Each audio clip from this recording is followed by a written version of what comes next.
Welcome to Willow Healing Matters, the podcast. We are so excited to have you joining us on this journey where we explore different ways to empower your soul, whether it's healing in your kitchen or all the way up in the corporate world. Come with us as we look into different ways to heal your mind, body, and soul. My virtual obsession, my romantic thriller, is now available on Amazon and other online retailers. This book explores the intersection of loneliness, love, and how chasing perfection through technology can lead to fantasy and reality colliding. My virtual obsession out now. Hey everyone, it's Catherine Cristani with another episode of Willow Healing Matters, and today I am joined by Judith Collins. So she's a widely recognized as one of the world's foremost aura readers with over 70 years of experience seeing and interpreting human energy fields. Gifted from early childhood, Judith has spent her life studying the colors, patterns, and meanings within the human aura, working across industries and even supporting medical and legal professionals with her unique insights. Her work explores how our energy reveals our emotions, health, relationships, and deeper soul journey, and how understanding it can lead to self-awareness, healing, and personal transformation. So a big welcome to the show, Judith. Thank you very much. Now, you have been doing this for quite a long time. How did you realize that you were seeing auras? Was it an early discovery or something that you've just always been able to do? Well, my journey is most probably, as medical science tells me, is unique. When, just to give you an idea, when tested medically, scientifically tested, when I was reading auras of patients in hospitals, they tested me and they found that I use a part of the brain that was only used in prehistoric times, that as humans developed, they no longer used it. And so there's an interesting thing right there. Yes. So I was born just talking in colour. My earliest, I don't have very early memories under the age of 3 or 4, just a few, but my mother noticed that everything I did when I was learning to talk, I was talking in a colour. I would point to a colour. I didn't know the name of the colour. She says that I would point to a colour and say, this person is, and I would hold something up. And so I'm very lucky that my mother was a devoted stay-at-home mother in those days. Typical cancer, flew around to children and cuddled them all the time, kissed them all the time, and did and helped all their talents and developed all their crafts and creativity and whatever. And she looked at me and she realised that I was different, and so she didn't know what to do about it. So she went to see her family priest. And the family priest came up and spoke to me. This is when I was about 3. I don't remember this. She said that the family priest spoke to me and he said, well, obviously I'd been blessed by the Holy Spirit because I was able to do all these things. I was able to tell him that he had a sore wrist, which he'd hurt when he was a young child. He fell off a bicycle. Apparently, as I said, I don't have memories of all of these things. These are all my mother's stories. When my parents came to recognise that I had more of a gift than they thought it was artistic. They thought that I might be a writer, which I've written 4 books, but then I might be an artist or an actor or a painter or something, because I spoke in relation to all these colours. Basically, the episode I do remember very clearly was my mother was hanging washing on the line. My father was out in the backyard cutting timber, and they were talking about the next door neighbour. They were very good friends with the next door neighbours, and all of a sudden the next door neighbours weren't talking to them and they didn't know why. And my mother said, I wonder what we've done, what we've said, if we've said something. And I turned around and I said to them, I said, he's dying, they're busy. So my father quickly went round and saw them, and sure enough, the father of the family was in hospital dying. Wow. So they weren't being ignored. It's just the family. They were very, very busy being prepared to grieve, losing the breadwinner, the husband, the father, everything. So my parents after that, they had a wake-up call. My mother tells me that when I was 2, I walked into her bedroom in the early hours of the morning and said that Nana was coming to visit. In those days, people didn't have phones in their houses because they were too expensive. And I woke her up and I said, and she said, well, how do you know it's Nana? And I said, because it has all her colours. It's her. It's all her colours. And 10 o'clock, my grandmother knocks on the door and my mother hadn't made a cake. So there, that gives you an idea. Yes. I love that you say that you could see her colors. So for you as a child and as you stepped more into this work, did you find you noticed that people started having the same colors showing up in their field? No.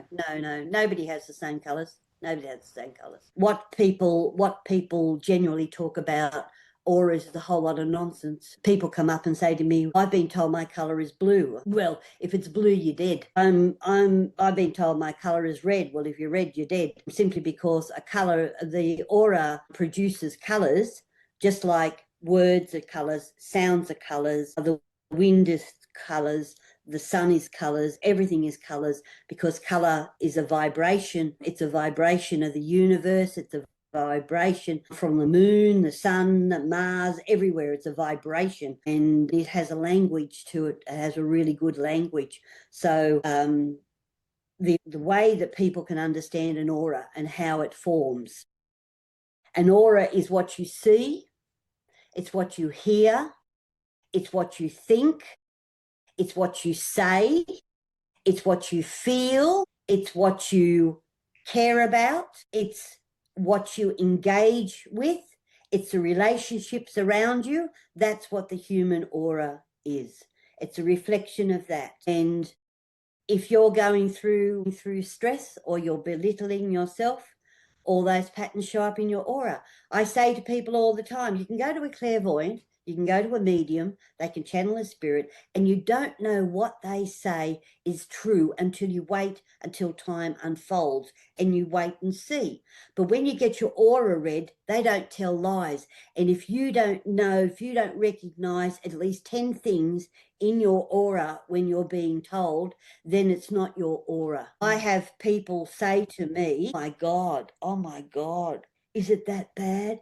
Oh my God, I didn't think I was still hanging on to that. Oh my God, I didn't think that my brother had that effect on me. And yes, people talk like that, yeah.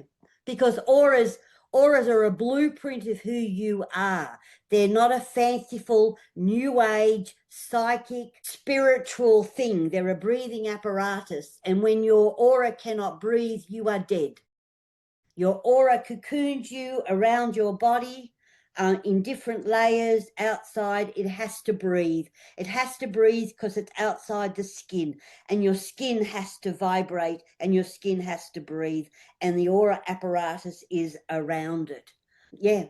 So there you go, in a nutshell. I find that's a really beautiful perspective, because when people come to me and don't do work like channeling and mediumship and everything like that, I always say to them, I can't absolute any of this, because we always have free choice and free will, and it's not exactly what's what's right here, right now. And like what you said, what's happening in your aura is reflecting that right here, right now. So it's easier to be more concrete in that than, you know, people will go, oh, but what's going to happen in the future? It's like, well, we don't know. We have free choice, and we can make a choice at any moment and change what that is. The aura, just interrupting there. Yeah. That's different with the aura. The aura entrepreneur can go for 7 years. All the patterns go for 7 years. If you do an aura, this is why I have studied auras all my life, because it's my natural language. I never went to meditate my chakras, did anything like that, because they were all in the aura. I could see those. I saw what they were. I saw how they interacted with everything. I've never had to go to anybody else, because it's just like going through all the years of school, then going to university, and then getting a research grant. That's what I've done. I volunteered for the Red Cross and went to a war zone just to study the soldiers and the people going through the war. And I found the fine line in the aura between terror and fear. and what happens when you cross it. I have worked with refugees coming off boats, children who have 7-year-old children who have lost all their family, and somebody put them on a boat. They don't speak English. They haven't got anybody to protect them, and they land in a country that they don't recognize or understand. What goes on in the human aura is the psyche. So for people to understand, all the colors around your head move around quite steadily, not rapidly, but steadily. And they reflect exactly where your thinking is, where your belief system is, what you've just taken in. If you've just taken in a piece of information that you thought was interesting and mind's going to hang on to it, that's going to move down your aura. The most important colors in a human aura are from the ankles down to the feet, because that shows how you're traveling. Colors under your arms show how you are moving. What's the main focus in the background of your aura? Now, if you've got grey there, I simply look at it and say you've been a victim of circumstance. That could be bullying at school. It could be carrying things on from a childhood. It could be a woman or a man who's been subjected to some kind of violence. And it sits there behind all the colours, and it drains them and it drags them and it does all of that. Most people, when you walk down the street, have got towards the side of the head, round the shoulders, somewhere down along the arms, they've got these grey little pockets with a pink matter colour in the middle of it, and that shows they've got negative self-talk. And once upon a time when I was growing up, it was rare that you ever saw it. Now it's everywhere. It's everywhere. Go down the street and it's everywhere in everybody's aura. So I've written a post on my website about how the aura has changed over 70 years, and it's very, very interesting, all those changes. So the most important colours in the human aura, if you want the journey, are from the knees down to the feet. Each aura has a different length of time. You may be going through something you're doing right now. You might be renovating the house. You might be planning a holiday. You might be changing jobs. You may have just changed your bank accounts and you're working out all your money. You may have taken on a mortgage. All those things stay in until they're completed. So therefore your aura follows that until its completion. So most people, its auras will last them from the shoulders downwards, will last them for about 5, 6, 7 months. Some that are working on big projects like entrepreneurs, they can last for 5 to 7 years. And they're the most interesting auras to do, because they're full of energy, creativity, inspiration, spiritual guidance, past life, relatives from previous lifetimes in spirit guiding them and whatever. So that gives you an idea of a human aura. A human aura can give you the end of the journey. The colours underneath the journey can explain exactly where you're going to end up. You could be doing all this hard work, and right down underneath your feet is carmine, the colour of carmine, which is unexpected changes. Now, you've got to read the colours next to it, because unexpected changes can be violent, they can be tenuous, they can be financial stress, they can be a whole lot of things. So you've got to read the colour next to it to see if it's positive. Yes. Yeah, there you go. No, I love that. And can people change it? Like if they are, if they've got a lot of their grey sucking their energy, or if they're feeling really unstable with that carmine energy, are there things that they can do to shift the colours in their aura? Well, basically all colours, all of those heavy weighted colours that come, they're a result of our emotional, psychological, physical experience. So they have to be healed. So they can't sit down and meditate and say, I'm going to change that. Doesn't work. They have to do work on themselves. They actually have to do work on themselves. Yes. Yeah. I had a fellow in Hungary yesterday, and he had a lot of it, but he was able to explain to me where it was coming from. It's coming from childhood.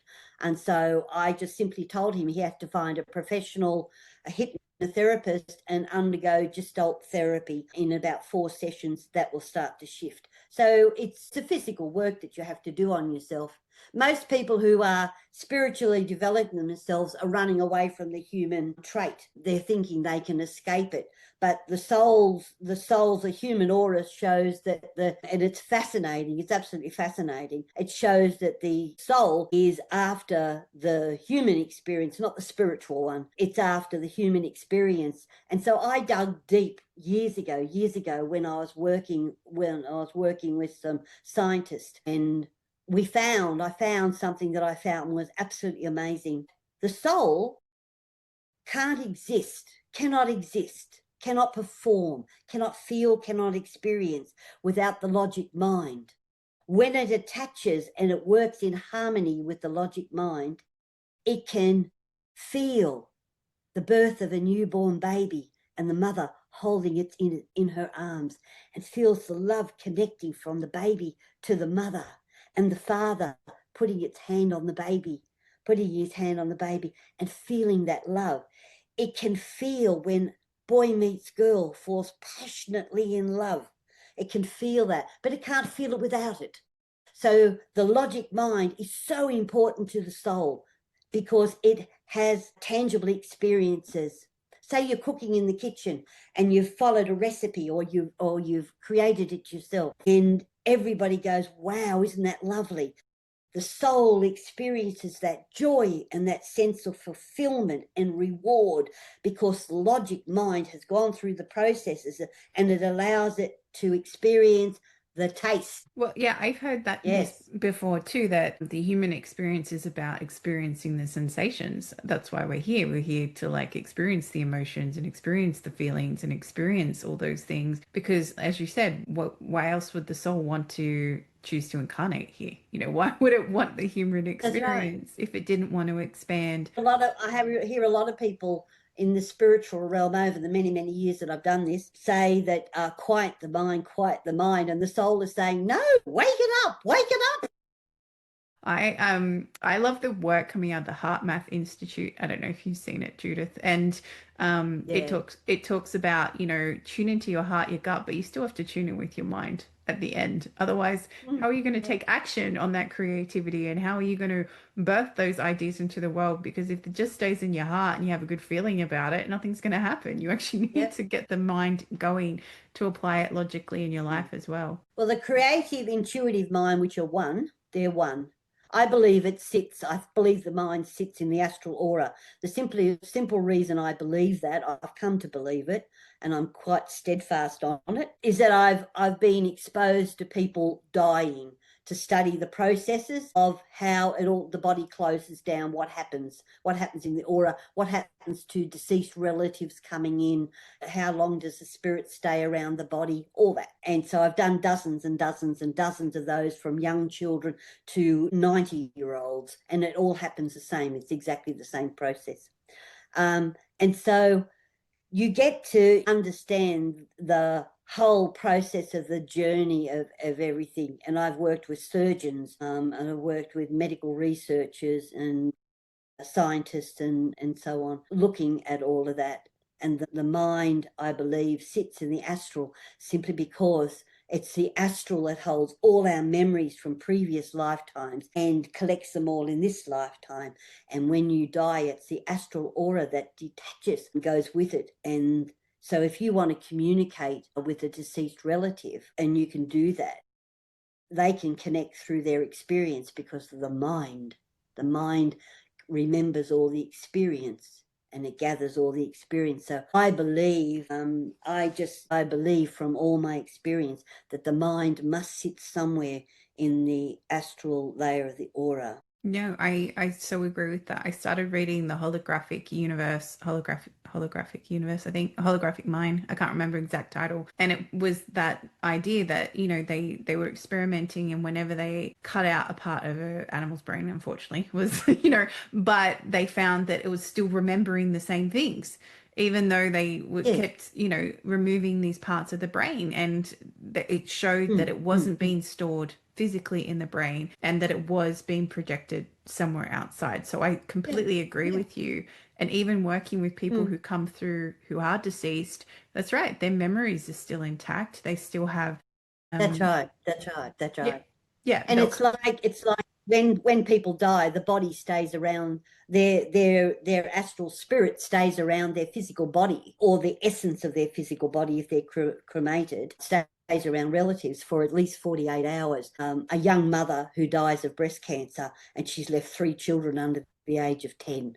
She can stay with those children. She can come and go and stay with those, rightly stay with those children, to guide them and to caress them when they're asleep, and to hold their hands and to wipe their tears. And she can do all of that, and she may do it for years, and she can stay around. She doesn't have to go anywhere.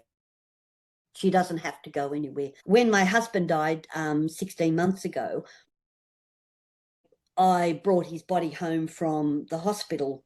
One of the things he said to me, I've realised that I'm never going to put the key in the front door ever again. And I'm never going to drive down the driveway and put the car in the carport. He said, never going to do those things again.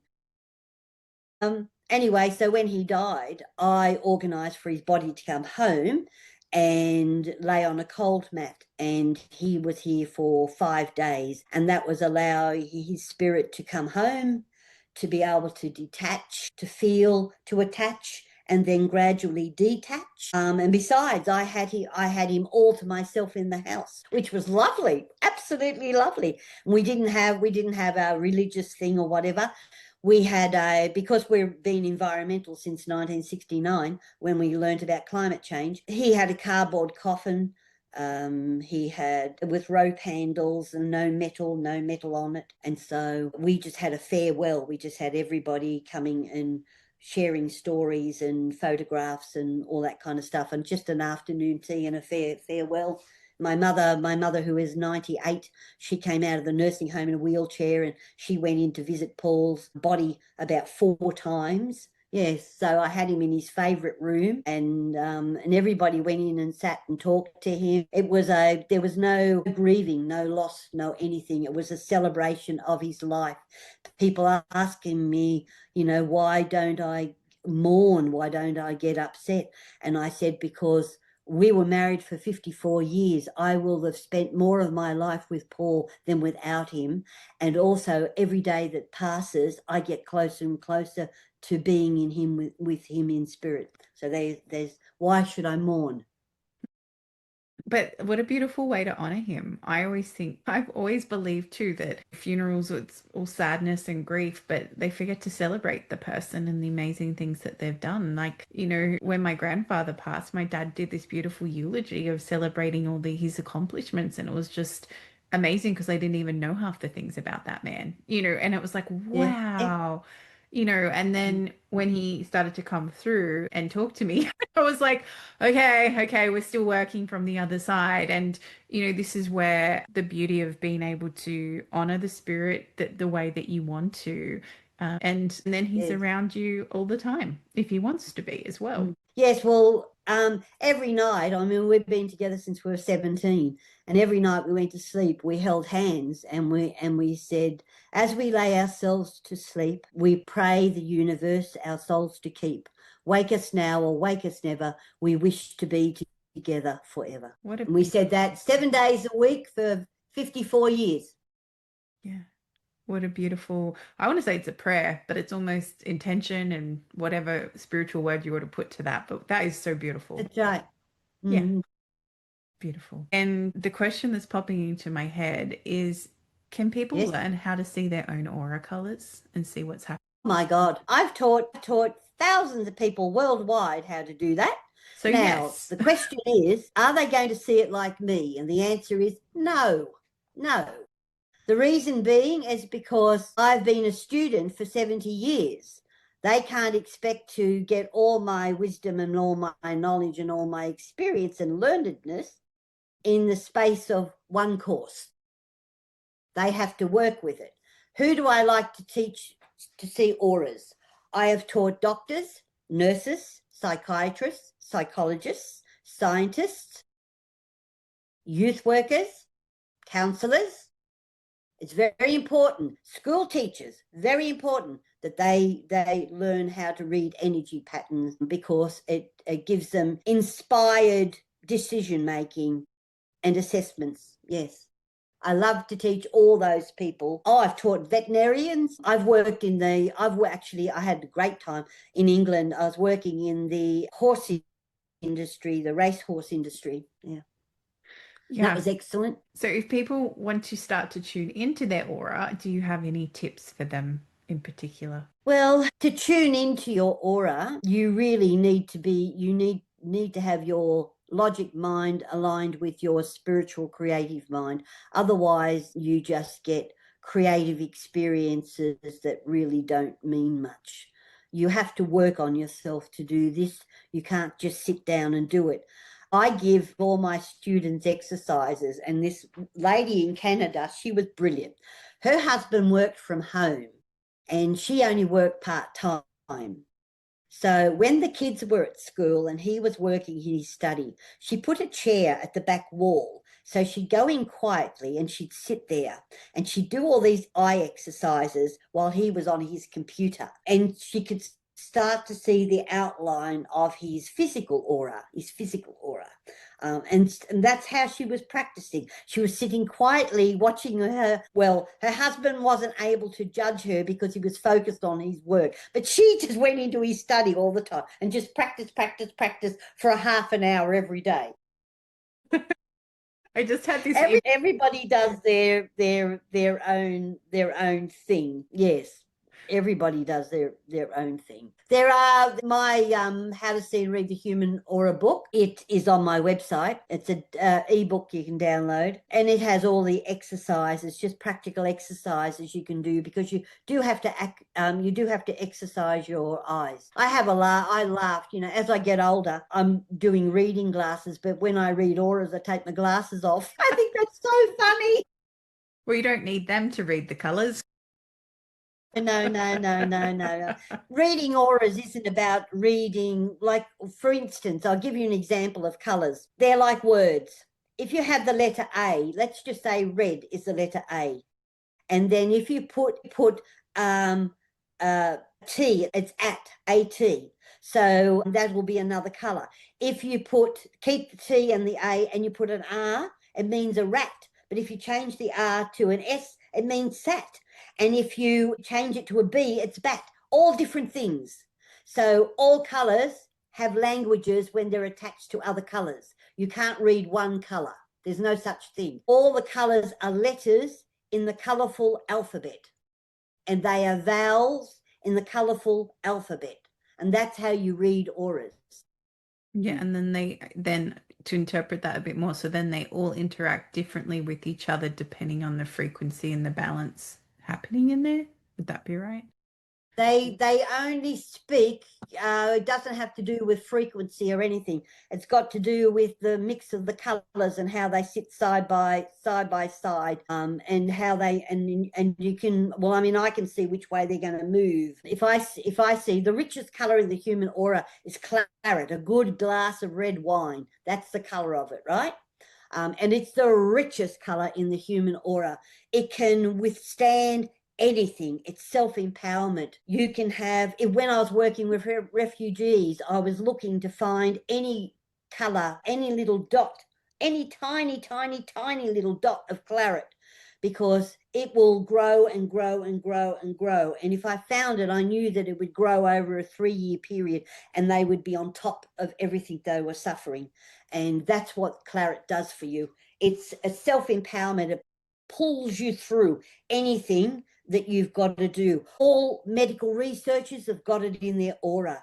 Entrepreneurs have got it in their aura. Surgeons often have it in their aura when they're facing a difficult thing and they've got to use their inspiration because their practical skills have come to a stop. So now they've got to be inspired. And you'll always find claret, burgundy, maroon. You'll always find them around there to deliver the goods. Amazing.